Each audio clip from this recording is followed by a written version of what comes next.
Olá pessoal, tudo bem com vocês? Meu nome é Diego, eu sou um dos novos monitores aqui do projeto Exercício Coração. E hoje, juntamente com o monitor Lincoln, a gente vai bater um papo com vocês sobre o Diabetes Mellitus. Afinal, no dia 14 de novembro é comemorado o Dia Mundial de Combate e Prevenção ao Diabetes. Então, para a gente iniciar a nossa conversa, vamos começar entendendo um pouco sobre o que é o diabetes, tá? Então, o diabetes mellitus é uma doença crônica, muito comum e que causa o aumento do nível de açúcar no nosso sangue, tá? Também chamado de glicose. Então, normalmente, o nosso corpo, o nosso sangue, melhor dizendo, tem uma certa quantidade de açúcar, né? A glicose, que vem dos alimentos e que nosso corpo utiliza para nos dar energia. Para que nosso corpo possa usar essa glicose, ele precisa de um hormônio chamado insulina, que é produzido pelo pâncreas, tá? E aí que está a grande questão. No diabetes, as duas principais causas dessa doença acontecem da seguinte forma. Ou o indivíduo não consegue produzir insulina, o pâncreas não consegue produzir esse hormônio, tá? Ou produz o hormônio, mas não consegue utilizar a insulina corretamente, tá? E aí, de ambas as formas, acaba promovendo aumentos do nível de glicose sanguínea, do açúcar no sangue. Muito bem, nessas duas principais causas, eu já acabei antecipando os dois principais tipos de diabetes. Então, no diabetes tipo 1, acontece justamente a falta de produção de insulina. O corpo não é capaz de produzir esse hormônio, tá? E esse tipo de diabetes normalmente se inicia na infância ou na adolescência e representa cerca de 5 a 10% de todos os casos de diabetes. Bom, o segundo tipo mais comum de diabetes é o diabetes tipo 2, que aí é causado pela não utilização do hormônio da insulina. Então, ou seja, o corpo ele consegue produzir a insulina, mas não consegue utilizar corretamente. E aqui é importante enfatizar que isso é justamente a resistência à insulina, né? Então, o indivíduo acaba gerando essa resistência, porque o corpo vai produzindo o hormônio, mas não consegue utilizar corretamente. E aí, com isso, a glicose sanguínea acaba ficando em níveis mais altos do que os normais. Esse tipo de diabetes inicia geralmente mais na fase adulta, tá? Próximo ali dos 40 anos de idade. Mas com os casos atuais e frequentes, né, de obesidade que vem acontecendo nas crianças e adolescentes, existem também alguns casos de diabetes tipo 2 se iniciando nessa idade mais jovem, tá? Entre crianças e adolescentes. E esse tipo de diabetes, o diabetes tipo 2, representa mais ou menos 90 a 95% de todos os casos de diabetes. Bom, é importante também ficarmos atentos a outras formas de diabetes, como por exemplo o diabetes gestacional, que é diagnosticado durante a gravidez, ou também o diabetes desencadeado por uso de medicamentos, e também por doenças no pâncreas. Bom, aqui é muito importante destacar que é importante que o diabetes mellitus esteja bem controlado, tá? Ou seja, que a glicemia, o açúcar no sangue, estejam bem controlados. Pois quando a glicemia fica muito alta por tempo prolongado, ou mesmo quando oscila muito ao longo dos dias, atingindo assim vários dias picos muito elevados, isso leva às consequências do diabetes mellitus, se não controlado, mais rapidamente, né? Então, essas principais consequências são cegueira, infarto agudo do miocárdio, derrame cerebral, gangrena, doença renal ou até impotência sexual masculina, tá? Então, é muito importante que o diabetes esteja controlado. A análise desse controle é feita pelo exame de hemoglobina glicada. Portanto, é importante que essa hemoglobina glicada seja mantida em valores adequados. Agora o monitor Lincoln vai vir aqui falar com vocês alguns dados muito interessantes sobre a quantidade de pessoas que têm diabetes, tanto no Brasil quanto no mundo. Fala pessoal, Monitor Lincoln por aqui, tudo bem com vocês? Depois dessa super aula do Monitor Diego sobre o diabetes mellitus, eu estou aqui para trazer alguns dados super interessantes sobre o diabetes, tá bom? Esses dados eles foram retirados das diretrizes da Sociedade Brasileira de Diabetes de 2019 e 2020. O primeiro dado que eu tenho aqui para contar para vocês é que no ano de 2017, cerca de 425 milhões de pessoas foram diagnosticadas com diabetes mellitus no mundo inteiro. E no Brasil, esse número chegou a 12,5 milhões de pessoas. A projeção é para que no ano de 2045 esse número aumente ainda mais, chegando a pelo menos 628 milhões de pessoas. E no Brasil não vai ser diferente, chegando a pelo menos 20 milhões de pessoas. Isso equivale a cada 100 pessoas, 7 a 9 estariam com essa doença. Legal? Um outro dado super interessante é que de 50% das pessoas que possuem diabetes desconhecem que estão com esse tipo de doença. E por isso é sempre importante que a gente vá ao médico, faça aquele nosso check-up e as nossas avaliações, certo? E já que a gente está falando na população no geral, quais são aquelas pessoas que devem se preocupar um pouquinho mais, ou que devem tomar mais cuidados, ou aquelas que nós podemos chamar de grupos de risco para o diabetes mellitus?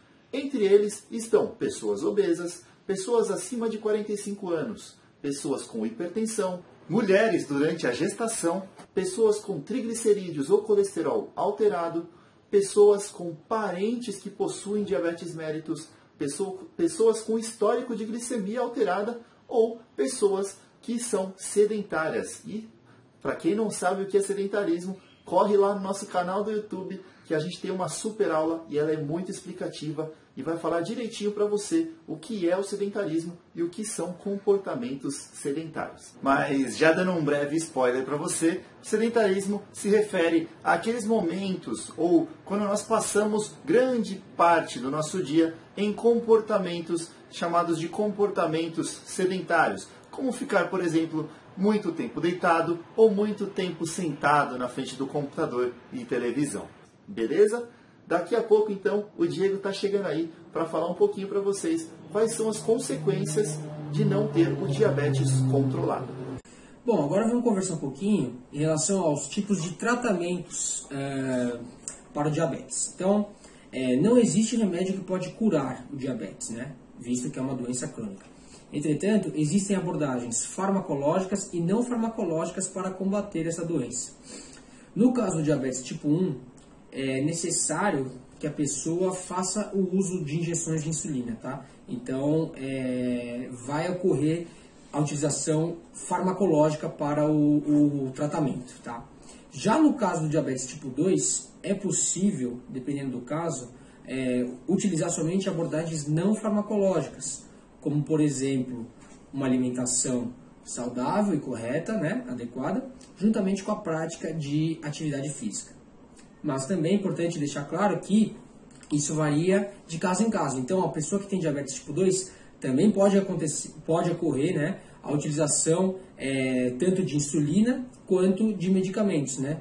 E aqui o fato muito importante é que para ambos os tipos de diabetes é imprescindível manter uma alimentação saudável e uma prática regular de atividades físicas. Bom, agora pensando um pouco mais especificamente sobre os benefícios da prática de atividade física, temos que ter em mente que a atividade física vai aumentar a sensibilidade à insulina, tá? Ou seja, ela vai reduzir aquela resistência à insulina que nós falamos anteriormente, que é a causa do diabetes, tá?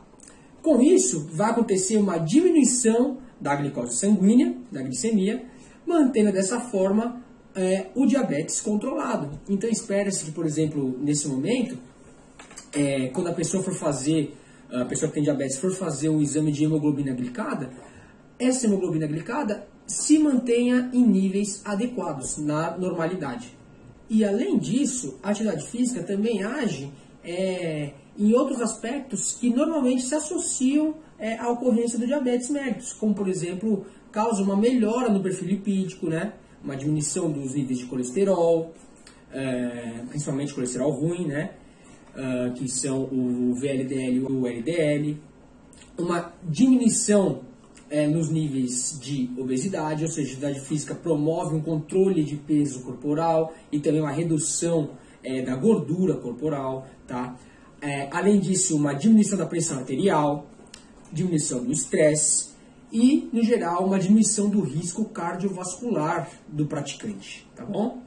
E, por fim, todo mundo que faz uma prática prazerosa, que gosta, né, com uma companhia e tudo mais, acaba melhorando também a sua qualidade de vida e o bem-estar durante a prática e após a prática, né? Então, mais disposição ao longo do dia, ou seja, de fato, a atividade física ela é muito benéfica, tá? E aqui, no caso, especificamente, principalmente para as pessoas que possuem o diabetes mellitus. Bom, agora o Monitor Lincoln vai passar para vocês algumas recomendações muito interessantes para que as pessoas que têm diabetes mellitus possam praticar atividade física de forma segura. Beleza, galera, o Diego trouxe então diversos dos benefícios causados pela prática de atividade física em pessoas com diabetes mellitus. Mas e aquelas pessoas que possuem o diabetes e gostariam de começar a prática? Por onde elas começam? Bom, eu estou aqui para ajudar e, obviamente, mais uma vez, eu vou usar a diretriz da Sociedade Brasileira de Diabetes de 2019 e 2020. Bom, quais são as recomendações então? A diretriz, ela recomenda que as atividades físicas feitas por pessoas com diabetes sejam combinadas. E o que ela quer dizer com isso? Que elas tenham que praticar tanto atividades físicas aeróbias quanto atividades físicas de força. Legal? Ah, mas e o que são então atividades físicas aeróbias? Bom, as atividades físicas aeróbias, elas se caracterizam geralmente pela baixa intensidade e quando a gente realiza elas de forma cíclica, como por exemplo, quando a gente caminha, quando a gente anda de bicicleta, quando a gente dá uma corridinha na praça ou até mesmo a natação. E as atividades de força geralmente estão ligadas à musculação e à ginástica, por exemplo. E é sempre bom lembrar também que o alongamento pode ser incluído dentro dessas atividades, ajudando na melhora da sua aptidão física diária, tá bom? Ah, Lincoln, beleza, elas falam para a gente mesclar as atividades, mas por quanto tempo eu posso fazer, né? Por quanto tempo eu pratico durante a semana? Bom, a recomendação é que todas essas atividades sejam divididas em pelo menos 150 minutos semanais, podendo ser realizadas atividades aeróbias e atividades de força. E outra recomendação também é de que você não passe pelo menos 2 dias seguidos sem realizar nenhuma dessas atividades, seja ela de força, seja ela de alongamento ou seja ela aeróbia, beleza? Obviamente essas são recomendações gerais e o melhor de tudo é que você procure um profissional qualificado para que ele possa montar um treino adequado e o mais individualizado possível para que você tenha todos os benefícios da atividade física, tá bom? Bom, agora, nessa parte final, nós vamos esclarecer algumas considerações especiais para praticar as atividades físicas, tá? Então, para as pessoas que fazem uso de insulina, é muito importante fazer a medição da glicemia antes, após o exercício e também, eventualmente, durante a prática, caso sinta qualquer desconforto durante a prática de atividade física. Além disso, para essas pessoas que fazem uso de insulina, é muito importante a ingestão de carboidratos antes da atividade física, para evitar qualquer episódio de hipoglicemia durante a prática. Bom, além disso, para todos os diabéticos, né, é sempre importante utilizar roupas adequadas, sapatos adequados para praticar a atividade, né, desejada e ficar sempre atento também às complicações relacionadas ao diabetes que nós já comentamos anteriormente. Bom, por fim, um último aspecto muito importante também é fazer uma hidratação adequada, né, durante a prática, principalmente nos dias mais quentes, tá? Então, bebam água para não acontecer nenhum episódio de desidratação durante a prática, tá bom? Bom, pessoal, nós vamos ficando por aqui. Espero que tenhamos esclarecido um pouco sobre o diabetes, né? A importância de se manter o controle para evitar consequências, né, do diabetes não controlado e principalmente sobre os benefícios da prática da atividade física, lembrando sempre também de manter uma alimentação saudável, né? Então agradecemos estar aqui com vocês, tá? Espero que vocês tenham gostado e até a próxima. Valeu!